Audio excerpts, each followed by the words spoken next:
What up, Cavs Nation? I'm your host, Ethan Sands, and I'm back with another episode of the Wine and Gold Talk podcast. And joining me, I know you've missed him. I sure have. Chris Fedor, the best Cavs beat reporter in the land. How are you doing, my friend? How was your vacation? Boy, I'm doing great. I feel refreshed. I feel rejuvenated. I feel more relaxed than I had been. I will say this, it is a handful being a full-time dad. Like that's my full-time job. And just being with Elliot every single day, morning until night. But it was so much fun to spend so much time with him and go to parks and go on walks and teach them how to hit a baseball and teach them how to swing a golf club the correct way and all that different kind of stuff. So it's been a lot of fun. It's been a really, really good month, Ethan. I mixed in some golf there too. I got my swing back together. That was nice. My wife and I actually took our son to a safari in the middle of nowhere in Ohio. It's like an 11,000 acre safari in a city that I didn't even know existed. It's called Cumberland. Um, it was awesome. We saw rhinos, we saw zebras, we saw giraffes, we saw cheetahs, we saw donkeys that were just crossing the middle of the dirt road where we were trying to go on our safari bus, and they were being a pain in the butt. And we had to like nudge them out of the way, and they would just stare at us. And that's how close you got to all these different animals. So it was a pretty wild experience, but it was so awesome. It was so interesting and my son loved it. And now I'm ready for training camp, which is going to start here very, very soon. Chris, I mean, if you would have told me or said that there were animals like that in Ohio, I'd Right. probably scratch my head and be like, "You're probably lying." But I mean, that's insane to feel that you were next to I know. rhinos and stuff. I know. My son was introducing himself to the rhino. He was saying, "Hi, rhino. Name Elliot. Elliot Fedor." Man. Because he is in this mode, Ethan, where he has learned his last name. He has learned my actual first name other than Dada. He has learned my wife's first name other than Mama. So it's a really fun time in getting to be with him basically the entire summer or the second half of the summer has been really, really rewarding and a lot of fun. He's growing up fast, man. He's about to be 3 years Oh, old, gotten the names down. Time flies. I know. By the way, the name of that place, if people are curious about it, is called the Wilds. Like I said, it's in the middle of nowhere. It takes a little bit more than 2 hours from the west side of Cleveland to get to that city. There's basically one hotel within 10 miles. So we drove up the night before. We used my Marriott points, stayed in the hotel, woke up the next morning, drove 30 minutes on a bunch of dirt roads to get to this place called the Wilds. And it's about like a 2 hour tour or something like that, where you get to see all the different animals on the property. And it's not something that you would expect to be in Ohio. Trust me. And the up close experience that you get and how close you get to these animals, like the giraffe, the neck of the giraffe was literally inside the truck that was in front of us. So there are like multiple tours that you can take, and one of them is called quote unquote the wild side tour. And you're driving around in a pickup truck. And I'm telling you, the giraffe's neck was inside the truck being fed lettuce or something. Like that's how close you get to these things and you're out in the wild. It's a pretty cool experience. That makes sense for the name to be the Wild. Right? But It all ties together. What do you yeah, know? They knew full what they were circle doing. moment. Yeah, yeah, 100%. But Chris, And you mentioned every time I talked about it with people, for the couple of days after, because I was being really, really corny, I said, you know what? The experience was dot dot dot wild. at least you called yourself out. I'm gonna let you slide on that one. We're not gonna get into the weeds on that one. But Ching. Chris, Chris, you mentioned it, how close we are to training camp. We are recording this on Monday, literally a week from Media Day. And then the day after, you will be on a flight, or probably the same day, on a flight to Florida to be with the team at IMG Academy as they go through their training camp. So, we wanted to obviously get you back into the swing of things this week. Going to release this on Tuesday and then another episode on Thursday. But we could not bring you back on any better note than with the Hey Chris pod. So, are you ready to get back into it with our subtexters and hear the questions that they have for you since you've been back? Let's do it, man. I'm curious what kind of questions they have too. Alrighty. First one from Matt in Nashville. He says, who will be our big or typos? Who will be our backup bigs? Is Tristan the only backup center? Is George Niang really considered a backup big? We seem a little small and soft. What do you think? Well, to me, the backup big needs to be considered Evan Mobley. That's how the Cavs are looking at it. That's how I think fans need to start looking at it too. I think you're going to see a situation, obviously, where the Cavs start the game with Evan Mobley and Jarrett Allen on the court together, probably around the 8 or 9 minute mark of the first quarter. One of those guys goes to the bench, most likely Evan, I would think. And then they finish out the first quarter with Jarrett or something like that. And then they bring Evan back at the start of the second quarter. However, they want to split it up. That's the plan going into this season. They're not looking at Tristan Thompson saying, hey, man, we need you to play 20 to 25 minutes a night. The backup big on this team is Evan Mobley, and it's just going to be about Evan being ready for the physicality that's required to play the center spot. It's about him thriving and figuring out how to survive and be effective both offensively and defensively without Jarrett Allen next to him. And they're going to play those guys together throughout the course of the season. And Kenny Atkinson has talked about how excited he is about that. But they're also going to split those guys up throughout the course of games as well. And I think whoever finishes the game, it's going to be based on feel. It's going to be based on matchups. It's going to be based on game flow. It's going to be based on whether Kenny feels like he should go with the two bigs at the end of the game or if he should go a little bit smaller and space it out and spread the floor. But the ability of Evan Mobley, and I think he showed some promise, Ethan, especially during the times where Jarrett was out in the series against Orlando, in the series against Boston in the playoffs. The ability of Evan Mobley to effectively play the five is really, really beneficial when it comes to this team and the versatility and the different lineups that they can put out there on the floor. It gives Kenny Atkinson a lot of different options, and it keeps them from having to play Tristan Thompson in an expanded role. And they can just allow Tristan to be what he is, one of the last guys to come off the bench, a veteran leader, somebody who can be used in case of emergency or in case of injury or in case of foul trouble or something along those lines. And that, at this point of Tristan's career, is all he can really do to be at his most effective. And then we're also talking about how the two bigs can impact how the future looks for the Cavs, right? Because we talked about that all off season, at the end of the season, especially seeing Evan Mobley kind of make that potential jump this coming season, what he was able to show, especially in that Boston series, like you mentioned, the potential for him to make that move to as the five man for the Cavs Yeah. seems inevitable. But depending on how Kenny Atkinson can work with these guys in Jarrett Allen, Evan Mobley, and their effectiveness together on the court, the Cavs could look in a different direction to see what is more beneficial for this team, depending on if they feel like having one five man, like the Spurs did with Victor Wembanyama, and kind of working with for Oklahoma City and the Thunder with Chet Holmgren, and kind of move Evan Mobley to that five spot. Or do they keep both Jarrett Allen and Evan Mobley so Evan can have a little bit more protection in the painted area? But I also wanted to touch on what the Cavs depth chart is as of today, so our Cavs insiders can understand that as well.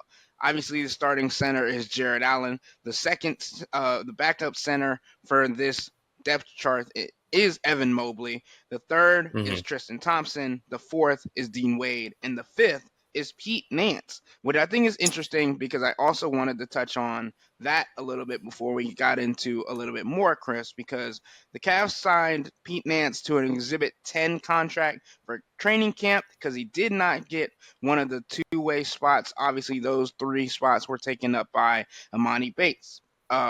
Luke Travers, and JT Thor. Based on a report by Michael Scotto of Hoops Hype, here are a couple other players you could see at training camp with the Cavs. Jules Bernard, Naquan Tomlin, Gabe, I'm going to butcher this, Osavio Hean. If you see those names and are like, those might be familiar, some of those guys were on the Summer League team with the Cavs this past summer. I did see that report that was out there. It's just not entirely correct because some of those guys are just going to be viewed by this organization as more Cleveland Charge type players. And there are some names that they're bringing to training camp that actually aren't out there. And one of them, my sources tell me, is Zaire Smith. Zaire played with the Charge the last couple of years, I believe, and he was with the Cavs at Summer League, and he had that huge dunk, and he showed his hops, and he's a former first-round pick and stuff like that. He's somebody that they're actually bringing to training camp that is going to compete with the NBA guys. And another name, my sources tell me, is Jacob Gilyard, who is the NCAA all-time leader in steals, despite being 5'8". So he went undrafted a couple of years ago. He's spent some time in the Memphis organization and the Brooklyn organization most recently. But I'm told that Jules Bernard, Zaire Smith, Pete Nance, and Jacob Gilyard actually are the four that are going to round out the training camp roster. And some of those other names that you mentioned, the Cavs are viewing more as Cleveland Charge type guys because they want them on their G League team because they see enough promise, they see some developmental opportunities and stuff like that. But Pete's the interesting one because he was on a two-way at the end of last year. He was getting a little bit of run for this team as like one of the leaders of the summer roster. I think they want him to be a part of the organization in some capacity. I think they see some more developmental opportunities. I think they like his ability to space the floor and guard on the perimeter. And he has gotten stronger. He has gotten more physical. But I just don't think that the view of Pete right now, based on the current roster construction, is one of this guy's going to help our NBA team. It's let's continue to have him in our program. Let's continue to work with him on the side. Let's continue to develop him in the G League. And let's see if down the road something is there and he's more NBA ready at some point in his career. And I think Pete has shown that he's okay with that and he understands that.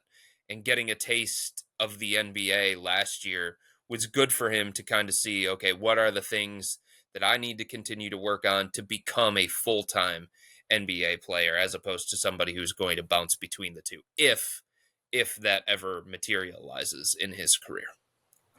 But so based on the report that I was looking at, is it that all of those guys are going to come to training camp, but not all of them are competing? No, I think the way that it's going to work, and we'll see what happens over the next couple of days or so. But the Cavs in the past have done something similar, and I would expect them to do the same as well. They sign these guys to deals or whatever, then they cut them, and it just allows them to kind of control their rights in a different kind of way. I forget which player it was that they did this with a couple of years ago. But it was some player that they did, and they did it only to control their rights on the G League side of things. So they could still be in Florida, yes or no? I would think no. Okay, interesting. But we'll see. We'll see Right. what happens on that front. Yep, and you know that we're gonna find out why you're down there. So we'll see. We'll see. Going back to our subtexters and a question that kind of bounces off the big man question is from Rick from Atlanta, who says, Why re-sign Tristan Thompson instead of Marcus Morris when the latter is a better big that seems to fit a more space and three-point style? He also provides toughness and grit. Um, Chris, if I may, the two things that are Hmm. glaring to me for this is that one, Marcus Morris Sr. is not a center, and two, Marcus Morris Sr. and Tristan Thompson are both known for their grit and determination and toughness, right? Because Tristan Thompson is a guy that has been known to bark and push guys around and push his own teammates to different levels when it comes to toughness, and why he was brought back to the Cleveland Cavaliers a couple years ago, and also why he's signed Hmm. another 1 year contract this offseason. Um, the other side being that Marcus Morris Sr. made some comments about Jarrett Allen throughout the after the playoffs, where it was having some speculation whether Jarrett Allen could or should have played in some of those playoff games with a broken or cracked or pierced rib, whatever the terminology you want to use. There was a lot thrown around back then. Um, but yeah, I just think it was a interesting and difficult situation. Obviously, Marcus Morris Sr. Did find a home, but Chris, what do you think on this topic? I think a big part of it, Ethan, is that there is a positional depth chart, and the Cavs are trying to balance the roster as much as possible. And I think even though Tristan and Marcus have different skill sets, and you can certainly make an argument that Marcus is a more effective player at this stage of his career. And if the Cavs had to go to him for 20 to 25 minutes for a long stretch or for a short stretch or for however long, the production that the Cavs would get from Morris is probably much more, let's say, not guaranteed, but more certain than what you could probably get from Tristan. But I think when you look at the way that this roster is constructed, there are more guys on this roster that can play and occupy the positions of Marcus Morris Sr. than there are when it comes to Tristan Thompson. Like, Dean Wade can play the position and do theoretically the same things that the Cavs would want from Marcus Morris on the court. Isaac Okoro can play the 3/4 in certain lineups and constructions. Max Strus can play the 3/4. George Niang can play the 3/4. Um, so I just think when you're looking at the roster, Marcus still at this stage of his career is more of a 3/4 in terms of position, in terms of skill set translating to on court. And I think the Cavs have enough of those guys, and I think they feel comfortable with the options that they have to play those particular positions. Whereas Tristan Thompson is a legitimate backup center. And I think there was a little bit of a danger for the Cavs in going into this season with the only backup center being the guy who also happens to start at power forward for them. So for the entire offseason, the Cavs were weighing all their options. They were looking at trades. They were looking at free agency. But one of the things that they said that they wanted to do, and one of the things that I reported was on their radar is one of the first things that they wanted to do was address the third center spot, just so that they had a little bit more depth, just so that they had a little bit more insurance. And I just don't think the Cavs view Marcus Morris Sr., despite the fact that he is a better basketball player at this stage of his career than Tristan, as a better fit for this current roster than Tristan. And Chris, I mean, when people think about how interesting this season is going to be for the Cavs, right? Because the Uh, home opener against the Detroit Pistons and former head coach JB Bickerstaff, who also brought with them a couple of coaches from that last staff, Luke Walton, Sidney Sowell, like it's just really trying to figure out how much drama is going to be around this season, right? Because now you get to see Marcus Morris Sr. on an Exhibit 9 contract with the New York Knicks, who are in the same conference, obviously, as the Cavs. And obviously, there's already some heat between the Knicks and the Cavs based on 2 years ago, the playoff series. And it feels yeah. like this could be another, like, oh, well, they needed a big, also because Mitchell Robinson is allegedly not going to be ready for the start of the season. Julius Randle probably going to play the 5 to start the season. They needed some more toughness, more grit, more determined, Mhm. more all of those things. And Marcus Morris Sr. matches the New York style of play, if I would say so. But it's just interesting, and also looking at the Cavs and talking about the center and power forward position and how they're going to work together. Our next question comes from Lloyd from Mayfield Heights. He says there has been some criticism of the Cavs' lack of changes this offseason, except the addition of a new coach. Is it feasible the Cavs will improve offensively with the implementation of an offense using Mobley and Allen, similar to how Golden State used Green and Looney? Plus, getting Mobley to shoot 4 or 5 threes a game at 35% or higher. These are relatively modest changes, which could have a dramatic impact. And I wrote about this earlier this offseason, right? I wrote about how Kenny Atkinson kind of got the offense moving in Golden State for the last couple of years with Looney and Draymond Green. And it comes down to a similar style that they were using already, right? The Cavs were really high in screen usage this past season. I believe Donovan Mitchell and Darius Garland were the top 2 when it came to pick and rolls for the entire league, if I'm not mistaken. And then also looking at how the intellectual part of it when it comes to Draymond Green being kind of a catalyst, even without the ball in his hands, to set screens, move people around, and all those different things, along with rescreening, which is something that Kenny Atkinson has become known for, could be impactful for this Cavs team, especially because if you have 2 good screeners on the block, especially with Jarrett Allen being one of the better screening bigs in the NBA, along with teaching Evan Mobley some of the things that Kevon Looney was learning, and also learning how Max Strus, Dean Wade, could use setting screens as well to set off and get around the ball. Because it felt like last season to me, Chris, there was a one play that was very familiar to the Cavs. It was a set a screen near the baseline or by the corner 3 for the shooter to come up to the top of the key and either shoot a 3 or dish it down to based on what the situation was. That was to me what the most ran play was from last season, and I think there will be more things that Kenny Atkinson will run to differentiate so the defenses don't catch on to that so easily. Yeah, look, the Cavs have been, for the last couple of years, one of the most pick and roll heavy teams in the entire NBA, Ethan. Now, part of that's by design, right? Darius Garland is an elite pick and roll player. Donovan Mitchell is an elite pick and roll player. They have been throughout the course of their careers. And Jarrett Allen is an elite pick and roll big. He's one of the best pick and roll bigs in the NBA.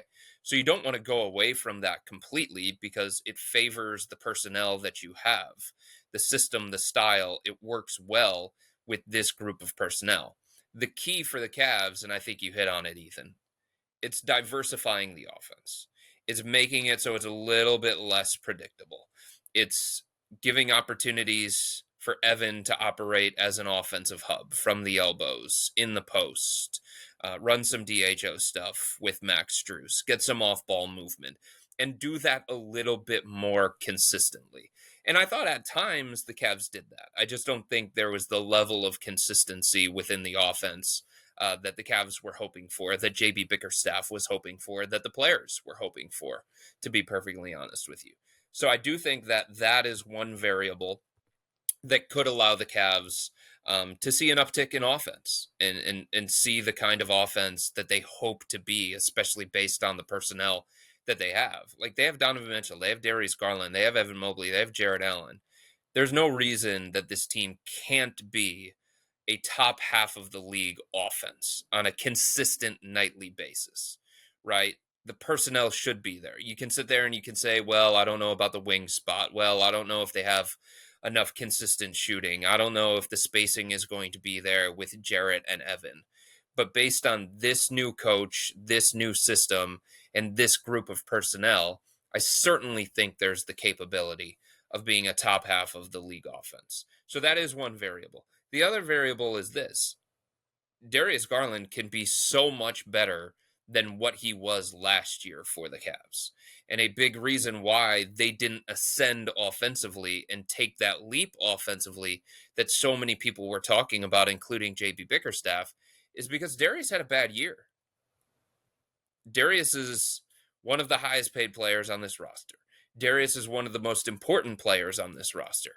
He can't have the kind of year from a productivity standpoint that he had last year and this team be an elite offensive team. It's just not going to happen. So if you look at Kenny's history, D'Angelo Russell had a career year with Kenny in Brooklyn. If you look all across every stop that Kenny has made, point guards have thrived in the kind of system and the kind of style that he tries to implement.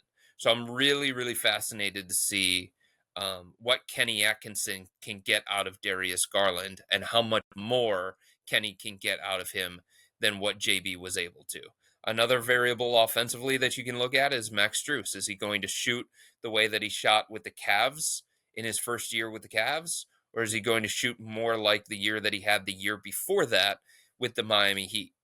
George Niang, how's he going to play coming off the bench? What kind of shooter is he going to be for the Cavs this year? Is he going to be more comfortable in year two with the Cavs? And what kind of growth is Evan Mobley going to show going into year four, especially on the offensive end of the floor?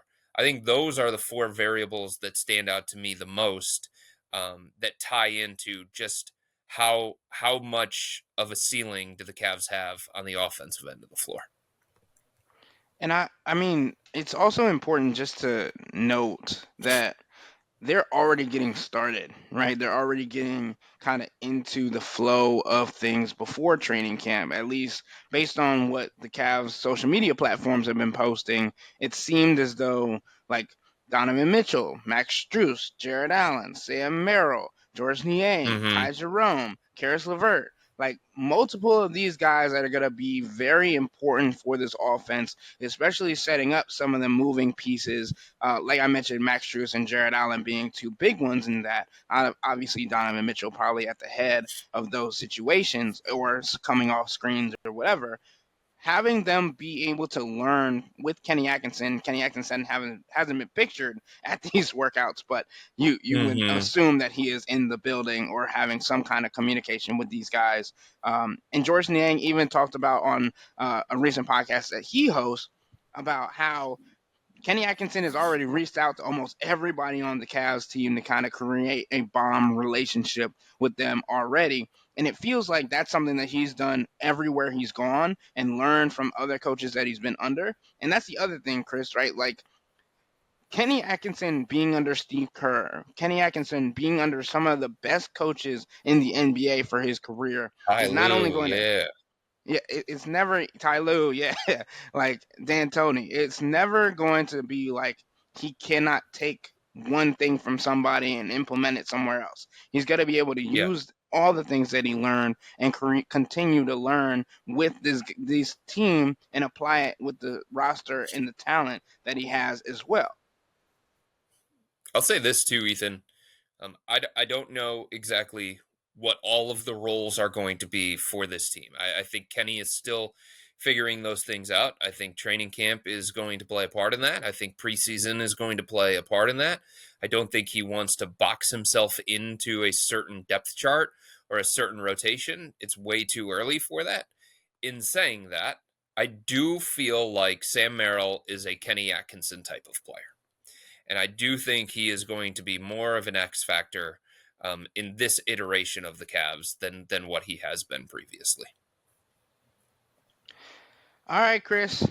That is Hey Chris for today. And I think we're going to continue to ask questions of our subtexters, obviously. But I feel like just getting into training camp, getting into media day, getting to talk to these guys outside of interviews that we've done this summer or whatever is going to be like, we're back in the flow of things. We're back around these guys, getting more Yeah. topics to talk about. And it's been a long summer, but we've made it almost back to the season. I know I'm excited, but Was that the first episode of Hey Chris where there was not an Isaac Okoro question? I think it might have been. I mean, I think there's probably one in here, but I wanted to focus on the Ah, things that we had topics for. But okay. All right. no, don't make me do it for the next podcast, Chris. We can do a whole Isaac Okoro podcast for the next one. Let's go. But with all that being said, that'll wrap up today's episode of the Wine and Gold Talk podcast. But remember to become a Cavs insider and interact with Chris, me, and Jimmy by subscribing to Subtext. This is where you can offer your questions, comments, concerns, and insight while getting all the information directly to your phone from me, Chris, and Jimmy. To get this information, sign up for a 14-day free trial or visit cleveland.com/Cavs and click on the blue bar at the top of the page. If you don't like it, that's fine. All you have to do is text the word STOP. It's easy, but we can tell you that the people who sign up stick around because this is the best way to get insider coverage on the Cavs from me, Chris, and Jimmy. This isn't just our podcast, it's your podcast. And the only way to have your voice heard is through Subtext. Y'all be safe. We out.